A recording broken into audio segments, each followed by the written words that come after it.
ዝኸበርካ ህዝቢ ትግራይ እዚ መልእክት እዚ አበት ጉጅሌ ጥፋዓት ተገዲድና ዝኣተናዮ መህዘን ኩነታት ኮይነ ከህልፍ ከቢድ ጓሂ ይስማዓኒ መንግስቲ ንሃገርናን ህዝብናን ናብ ዝለዓለ ብርኸ ሰላም ብልጽግናን ስርዓት ፍትህን ከብጽህ ራእይ ሰኒቁ መደብ ሓንፂፁ ብዓብይ ናሕሪ ኣብ ምስራሕ ኣብ ዝርከበሎ እዚ እዋን እቲ ንዝሓለፈ ዓመታት ኣብ ማእገር ህዝብና ቸቸ ዝብል ዝነበረ ሃይሊ ጥፋዓት ብተደጋጋሚ ጉዕዞና ከንቀፈና ጸኒሑ ሕዚ ናብ ናይ መወዳእታ ኣብጽሕዎ ኣሎ ኣብ ውሽጢ ህወሓት ዘሎ ጠላምን ጨዋይን ሃይሊ ድሕሪ ለውጢ ኣብ ዘለዎ ክልተ ዓመታትን ፈርቓን ብዝተፈላለየ መንገዲ ሰላምናን ልምዓትናን ከንቀፍ ከም ዝጸንሐ ይፍለጥ እዚ ሃይሊ እዚ በቀዳምነት ንኣኻ ህዝቢ ትግራይ ካብ ሓውካ ህዝቢ ኢትዮጵያ ነፂሉ ተቋዳሲ ሰላምን ብልጽግናን ከይትኸውን ገይሩካ ጸኒሑ ኣሎ ብኻልኣይ ደረጃ ድማ ብካልኦት ህዝብታት ኢትዮጵያ ክትጽላዕ ብስምካ ብዙሕ ሕማቅ ዘበለ ሰሪሑ ብቐጻልነት ነቲ ብደምን ኣጽምን ደቅኻ ዝተኸልካዮ ህገ መንግስቲ ብግልፂ ሓደ ብሃደ ጥሂስዎ እዚ ሃይሊ እዚ ንስሙ ህገ መንግስቲ ይከበር እናበለ ንህገ መንግስቲ ሓደ ብሃደ ምጥሓስ ጀሚሩ ከም ኣብነት ብመጀመርያ ብፓርላማ ዝወፁ ህግታት በውሳኔ ነፂጉ ብካልኣይ ደረጃ ካብ ህግ ወፃኢ ምስ ዓለም ለኸ ትካላትን ሃገራትን በጎኒ ርክባት ጀሚሩ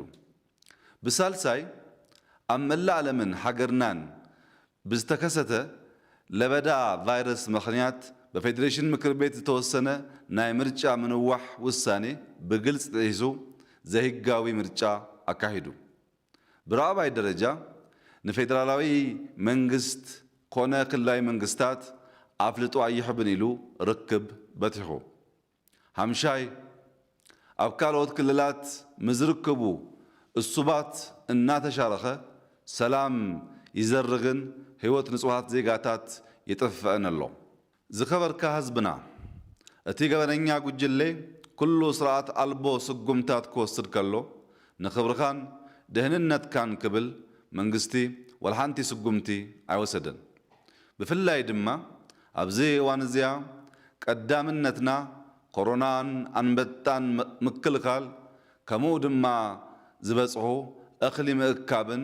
ስለ ዝኾነ ናብ ከምዚ ዓይነት ኩነታት ከነዓቱ ፈጺምና ኣይሓሰብናን ነርና እቶም ዝጠቀስክዎምን ካልኦት ምክንያታት ናብ ሓይሊ ስጉምቲ ዝደፈኡ እንኳ እንተነበሩ ንኽብርካን ድሕንነትካን ኢልና ወልሓንቲ ስጉምቲ ኣይወሰድና ዝከበርካ ህዝብና እዚ ኣብ ውሽጢ ህወሓት ዝተፈጠረ እሉል ገበነኛ ሓይሊ ኣብ መወዳእቲ ነቲ ምሳኻ ንኣስታት 20 ዓመታት ዝነበረ ዝሃልወካ ጸገምካ ዝተኻፈለ ምሳካ ዝተዛመደን ሓይሊ ምክልካል ደቂሱ ከሎ ኣብ ካምፕታት ኣትዩ ብዘሰክእ መንገዲ መጥቃዕቲ ፈንዩ ነቲ ንስኻ ምእንቲ ሰላም ክትኸውን መስዋዕት ዝከፈለ ሰሜን እዚ ኣብ ዓለም ተራእዩ ብዘይፈልጥ መንገዲ ጥቃዓት ኣብጽሕዎ እዚ ክገብር ከሎ ምንም ዓይነት ርክባት ከይሕሉ ቴሌፎንን ኤሌክትሪክን ቆሪጹ ኣብ ጸልማት ገይርዎ ዝኸበርካ ህዝብና መንግስቲ ናይ ሓይሊ ስጉምቲ ንምትራፍ ዝርዮ ትግስቲ በዚ ኣረመኔ ሓይሊ እዚ ፈሽሉሎ ስለ ዝኾነ ድማ መንግስቲ ተገዲዱ ናብ ምኽባር ሕጊ ኣትዮ ኣሎ ዝኸበርካ ህዝቢ ትግራይ እቲ ኣካል ናይ ምኽባር ሕጊ ዝኾነ ናይ ሓይሊ ስጉምቲ ምስ ሙሉእ መዋቅር ህወሓት ኣይኮነን ከምኡውን ምስ ሓይልታት ጸጥታ ትግራይ ኣይኮነን የግዳስ ምስቲ ዘራግን ደመኛን ሓይሊ ጥራይ እዩ እዚ ሓይሊ እዚ ኣብ ውሽጢ ህዝብን ህወሓትን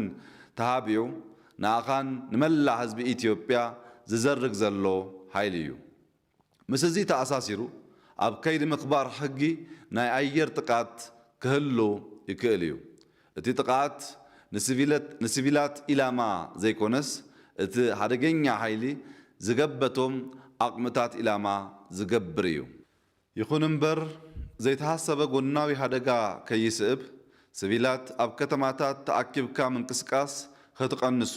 ይሕበር ስለዚ ኮነ ድማ ህዝቢ ትግራይ ምስ እቲ ወገንካ ዝኾነ ሓይሊ ምክልካል ሓቢርካ ዕድመ እዚ ጸላኢ ከተህፀርን ካብ ዝተደበቀሉ ጉድጓድ ኣውፂኻ ንኣባላት ምክልካል ከተረክብ ወይ ድማ ከተሕብር ካልኣይ ምስ ሓይልታት ምክልካል ሓቢርካ ነዚ ኣረመኔ ሓይሊ እዚ ከተቃብፅ እሞ ብፍጥነት ናብ ስራሕቲ ልምዓት ከተኣቱ ፀውኢተይ ይቐርብ ዝኸበርኩም ሓይልታት ጸጥታ ትግራይ እዚ ገበነኛ ሓይሊ እዚ ንኣኻትኩም ከም መከላከሊ ተጠቂሙ ንህዝቢ ትግራይ ኣብ ሓደጋ ዘውደቀ ሓይሊ እዩ መንግስቲ ምስቲ እኩይ ሓይሊ እምበር ምሳኻትኩም ተጻብኦ ከም ዘይብሉ ፈሊጥኩም ኣብ ምውጋድ እዚ እኩይ ሓይሊ ክትነጥፉ ፀውኢተይ ይቐርብ ስለዚ ኮነ ድማ ናብ ጎረባብቲ ክልላት ወይ ድማ ናብ ቀረባኩም ዘለዎ ሓይልታት ምክልካል ኢድኩም ክትህቡ ንኣባላት እዚ እኩይ ገበነኛ ሓይሊ ክትወግኡ ኣባላትን መርሂነትን እዚ እኩይ ሓይሊ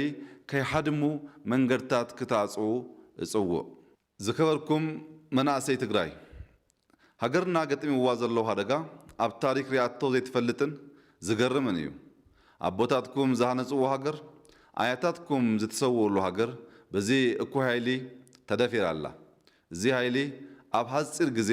ንህግ ክቅርብ ኣለዎ ስለዚ ኮነ ድማ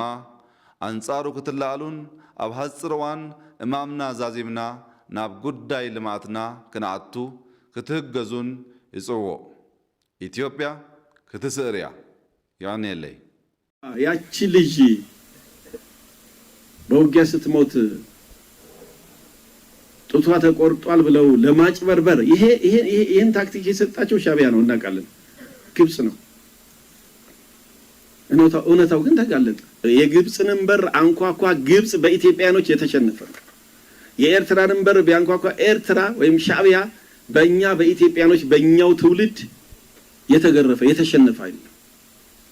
የጁንታው ጋር መቀሌ ሄዶ ቢያንኳኳ ጁንታው ራሱንም አላስጣለም ራሱን ማስጣል የቻለው ወደ ህግ ወደ ድርድር ሲመጣ ነው ጀግናው የኤርትራ ሰራዊት የጋራ ጠላትን በጋራ በመቀጥቀጥ ከከፍተኛ ጀነራል መኮንኖቹ ጀምሮ ከኢታማዦር ሹሙ ጀምሮ እስከታች ያለው ሰራዊት የእዛዛጆች ክፍለ ጦር አዛዦች አብሮ እንደተገነባ አብሮ እንደሰለጠነ ሰራዊት በከፍተኛ ትስስር እና ውህድ ለዚህ ድል በከፍተኛ ውህድ በከፍተኛ እንትን ለዚህ ድል አብቅተውናል ነው ያለው እሱ ነው ያው ምን ነው ደጋገምከው ቪዲዮ እንዳትሉም እኛ እኔም ይሰለቸኛል የምር እኔ ተመልካቾቼ እዚህ አክብር የተመልካቾቻችን ለአክብረን ነው የምንመጣው ይሄ ይሰለቻቸዋል ይላል እነሱን ግን ሰው እኮ ይሰለቻዋል አይሉም ሰው እኮ ተረድቶናል እኛ እኮ ከሃዲ መሆናችን ረስቶናል ሰው እኮ ይታዘባል ይሄ ራሱ መሐመድ ነው ይሄ ከዳነ በኋላ ነው ይሄ እኔ ቃሊቲ ነበር የሚኖረው ወይ በኬንያ በቦዳ በሞተር ሳይክል ኬንያ ሸሽ ነበር በሞያሌ ወይ ቃሊቲ ነበር ይሄኔ የሚያወራው አሁን ሻዕቢያ እኮ የኔ ትውልድ የቀጠቀጠው ትውልድ ነው የሚለው ይሄ ሰውዬ ነው ትላንት ደግሞ ጀግናው የኤርትራ ሰራዊት ሲል ነበር ማለት ነው በእነዚህ አምርም ዋናው ግን ጁንታው የሚለው ጁንታው ራሱን አላዳነም የሚለው አዲስ እንትን ነው ይሄ ፕሮቮኬሽን ነው የፕሪቶሪያ ሰላም ስምምነት አንቀጽ አለው ለዚህ የሚከለክል በሚዲያ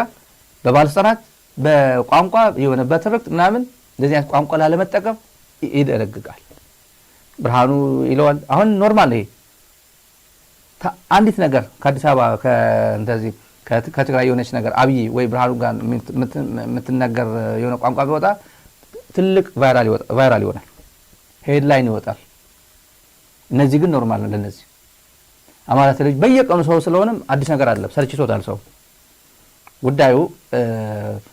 እኛ ኤርትራ በኔ ትውልድ የተቀጠቀጠ ሰራዊት ነው ያለው አይ ቲንክ ደርግ ወታደር ነው አይደለ ደብረ ታቦር የተማረከው እኮ የደብረ ታቦር ነው ህወሓት ነው የማረከው ኢንፋክት ደብረ ታቦር ነው የተማረከው እና ህወሓትን እንዲሁ ህይወት ዘርቶ ማለት ጥሩ በራሽ ላይ አሁን ዛሬ ስቱዲዮ ስገባ ደግሞ ያገኘነው አባዱላ አለ አሁን የተናገረው አልጀርስ ስምምነት ትዝ አይለኝም አለ።